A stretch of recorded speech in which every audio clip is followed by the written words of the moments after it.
Salut les amis, bienvenue sur la chaîne. Ici, nous parlons de l'éducation et de l'enseignement. Si tels sont vos objectifs, n'hésitez pas à vous abonner à la chaîne, à partager et à apporter vos remarques dans les commentaires. Voilà, aujourd'hui, nous allons parler de la rédaction, les étapes d'un sujet de rédaction selon le programme du Niger. Nous avons un programme qui stimule que notre rédaction, un sujet de rédaction doit être traité en 2G. Ici, je lis la fiche. La démarche de la rédaction au CIEM comprend 2G. Le premier G comprend 2 étapes. Donc, si on prend le premier G de notre rédaction, nous avons 2 étapes. Je lis. Première étape, lecture du sujet par le maître et les élèves. On lit le sujet, le maître lit le sujet, les élèves lisent aussi. Et le choix de ce sujet se fait en rapport. Ici, le choix du sujet se fait en fonction du centre d'intérêt de la semaine.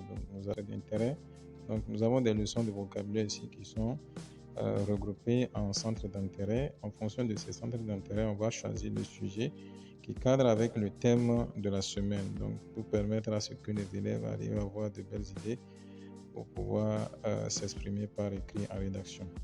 Ensuite, l'explication des mots-clés du sujet. Le maître explique les mots-clés du sujet ici.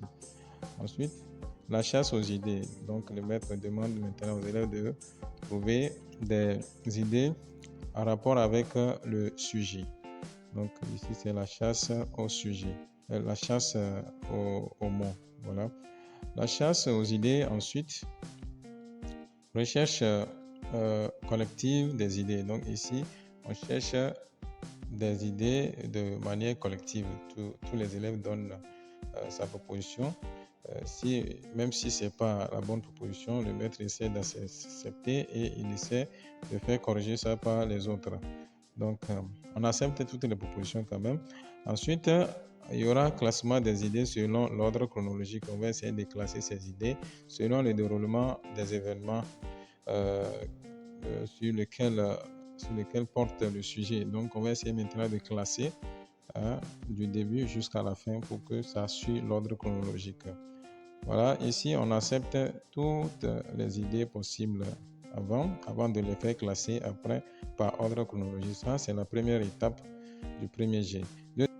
Deuxième étape, travail individuel dans un cahier de brouillon, puis dans le cahier de devoir où une marge est laissée. Donc ici, le maître doit aider les élèves aussi à créer la marge là pour ne pas faire autre chose, surtout au CM1, là où ils n'ont jamais fait des sujets de rédaction. Donc le maître doit beaucoup les guider là-bas.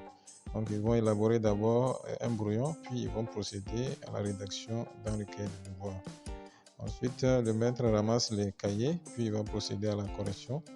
Il va essayer de relever toutes les fautes dans un cahier. Les fautes sont relevées, collectives et individuelles sont relevées dans un cahier. Les fautes de fond et de forme aussi, donc tout ça est relevé dans un cahier.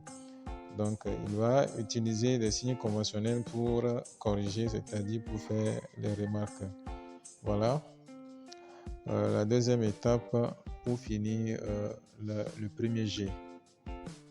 Le deuxième G ici, il comprend 3 étapes. Première étape, c'est le compte rendu de la rédaction. À partir des notes que le maître avait prises, il fait un compte rendu. Ensuite, il lira les bons devoirs pour susciter l'émulation. Après, il y aura correction collective des fautes au tableau. Les fautes les plus fréquentes sont portées et corrigées au tableau. Après, il y aura correction individuelle des fautes par les élèves. Et pour finir, le maître pourra aussi aider les élèves qui sollicitent son aide en ce qui concerne toujours la correction. L'élève rédige une deuxième fois la rédaction en tenant compte des erreurs relevées. Le maître ramassera les cahiers pour les corriger. Il utilisera la marge centrale pour ses remarques et sa note. Troisième étape, après la correction du maître, un devoir d'un bon élève peut être porté au tableau et corrigé. Donc, voici, troisième étape, Un devoir peut être porté au tableau et corrigé ensemble avec les élèves. Donc voilà, nous sommes arrivés à la fin de notre présentation. Si vous avez aimé, n'hésitez pas à vous abonner à la chaîne, à partager, à liker. Et je vous rappelle que ça, c'est un sujet de rédaction. Le maître doit au préalable aussi préparer les élèves en ce qui concerne les 3 étapes d'un sujet de rédaction, à savoir introduction, développement et la conclusion. Voilà, merci et à la prochaine.